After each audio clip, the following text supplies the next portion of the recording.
Hey everyone, welcome back to Rollercoaster Running, and today it is another episode of the Parkrun tourism series that we started with the Town Moor.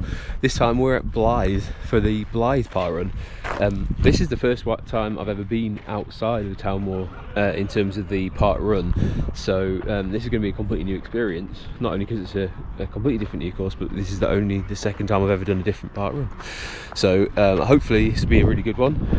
It looks like it's very flat, right next to the coast, so there should be hopefully some decent sea views going on, but excited to try something a bit different and get one checked off the list.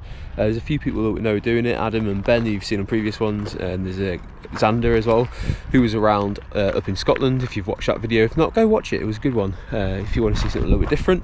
But yeah, we're going to go check out the start line, get a little bit of a warm-up in. We are 8 minutes away from the 9 o'clock start time that every parkrun up and down the country starts at. So let's go check it out. I'll do a voiceover as I did on the last one for all the sort of positives, negatives and things that I find. It's very sunny. I wish I'd brought my sunglasses today, so that's first mistake on my behalf. Yeah, let's go check this one out.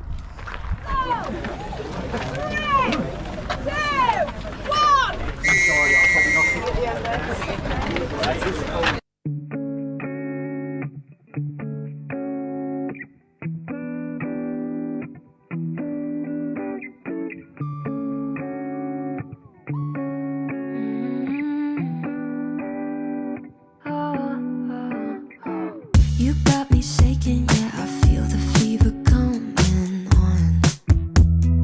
Boy, you know you're all I want.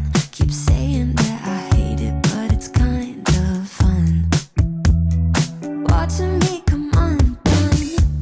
No more games.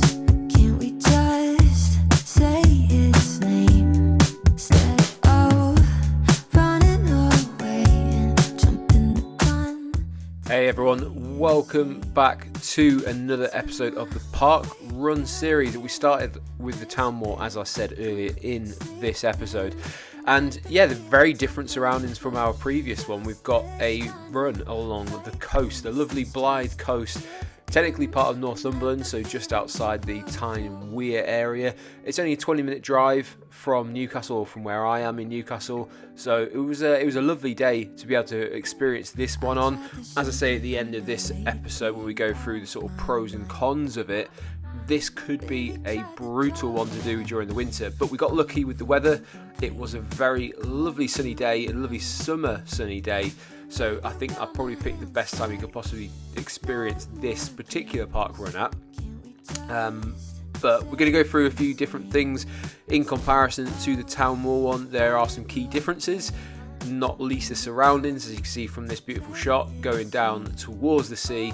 Just the whole vibe of it was really relaxed. It was very, very different from the Town Moor, which I feel like it can be on certain weeks. It can feel a little bit sort of full on. There's a lot of people going for really strong PBs and trying to go for very fast times out on the Town Moor. Here it did feel more relaxed, a bit more casual, so that I think is a positive in itself. But it was a very enjoyable one, and I'll leave you for a little bit just to enjoy the Blyth seaside, and you can see those waves rolling in as well. Let's spend the weekend here in this bed we can sleep in and let the feelings overflow. Useless trying to fight this. Let's just give in and let the feelings overflow. Weekend here in this bed we can sleep in and let the feelings overflow. Useless trying to fight this. Let's just give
breaking free.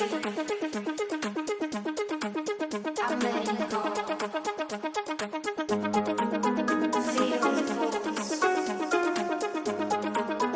beat divine. In the dark, my spirit shines.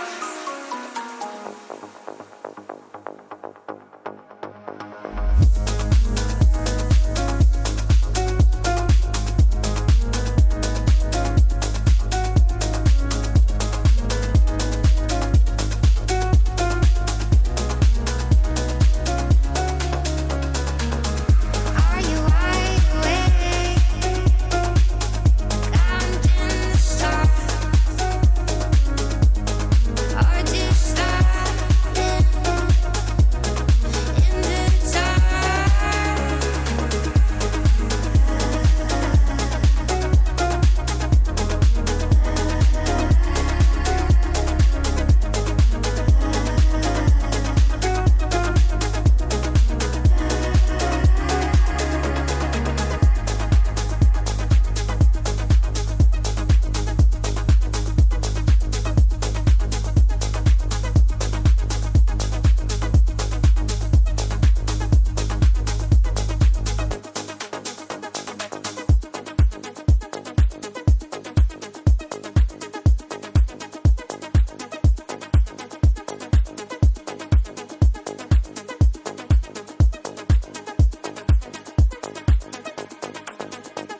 Not sure about all these laps. It's 2.5 laps this one. So I'm going to throw it back to voiceover Andy, who can actually breathe.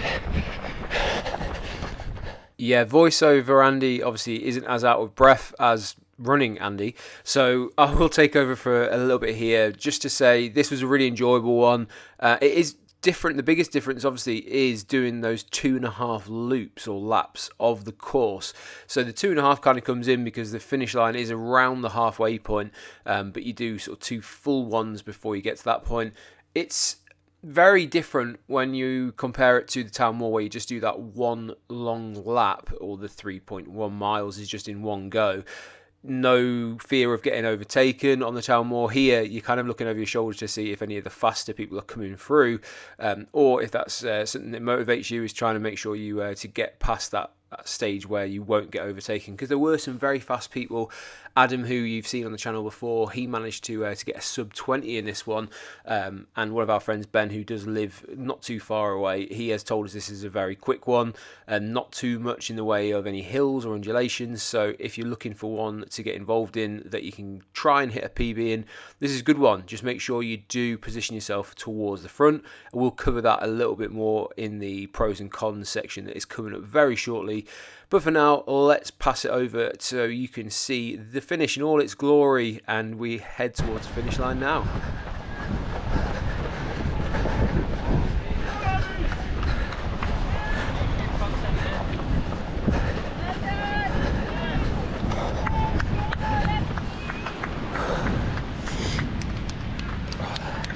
Thank you.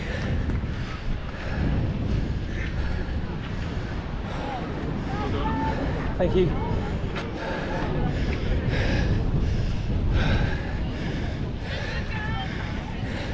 Well, that's the end of the Blyth Parkrun. Very different, as you can see, from the last entry, which was a Town Moor. This is a coastal one, obviously, and also the other big difference is it's laps as well. So it's like 2.5 laps of the route. In comparison to the Town Moor, where it's all one big loop. I think I prefer one big loop to the repeated laps, just purely because, like, mentally, having to do laps, you kind of like, you always know how far you got to go, whereas like, I guess in one long run, yes, it's all 3.1 miles, but you can kind of see the big route that you're doing, rather than knowing whereabouts you are in terms of how fast you're going, how fast other people are going. So I'd say personally my preference is for one big loop, but that might differ from people to people. So I don't know whether that's a positive or a negative.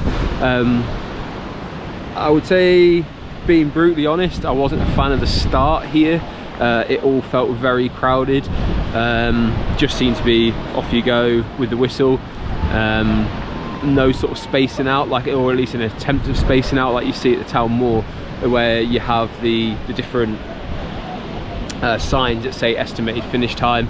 So this kind of lends itself to people who maybe aren't going to go as quick, starting high up at the front. So that's a bit frustrating because it sort of clogs up the field straight away. But when it does space out, it's a great run. In some respects, I would say it's probably better than the Town Moor in terms of being able to find your own pace. When you get down onto, I guess, would you call it the promenade, whatever's next to the sort of the beach itself, there's plenty of room to spread out. You can kind of move around as much as you want, and then you kind of find your own rhythm much quicker than you would be able to anywhere else. So I would say that's a huge positive for this particular run. Massive positive. You can see in the background, you can see all around me, the surroundings are absolutely stunning for a park run. Having only done 2, I can't say which ones are sort of better than others, but at the moment this one is stunning. You can see the lighthouse off in the distance, lighthouses from here actually. So yeah, we got lucky with the weather, lovely day, a little bit of a breeze. Sun was quite hot at times, but yeah, I think sometimes it's a bit of it's potluck what you get in terms of the weather. In the winter, this is probably going to be an absolutely brutal one to do if there's a stiff winter breeze coming off. So yeah, bear in mind we're doing this in first days of August, so good time to do this one, get it checked off, because yeah, it's cold at the best of times when in the winter in the northeast, but a coastal one would be quite difficult. So yeah, great experience to do it now. So trying to think of any sort of positives as well. Well organised at the end, the finishing tunnel. I guess like when you're doing a park run, the 2 kind of things that you'll take most notice of is the start finish, and then also the marshalling as well. There was plenty of marshals around, lots of volunteers. Lovely to see that for park run. That's obviously how these guys keep it going. The finishing tunnel, finish and shoot, no problem, straight through, straight into the scanning area. So yeah, no hold up there at all. Probably quieter than the Town Moor, which lends itself to being able to get in and out a lot quicker. So big positive for that one. Yeah, I'd say if there was a way of sort of getting the start a little bit more official, sorted out, this is a great one. It's a great one regardless. So yeah, really pleased to have checked this one out. I asked for people in the last one, where should I go? I'll keep that going. What's the next park run I should do? There was lots of people saying Rising Sun. I think there was a few for the Freeman Park as well. So let me know, where should I go next? I've done one on the Town Moor, I've done one on the coast. Should I be heading into some sort of forest? Dare I say it, should I do a hill run one? I know there's some very hilly ones in the northeast as well, so we'll check that out. But I hope you're enjoying these. I'll hopefully get another one done very soon as well, and then we'll keep this series going. See you soon.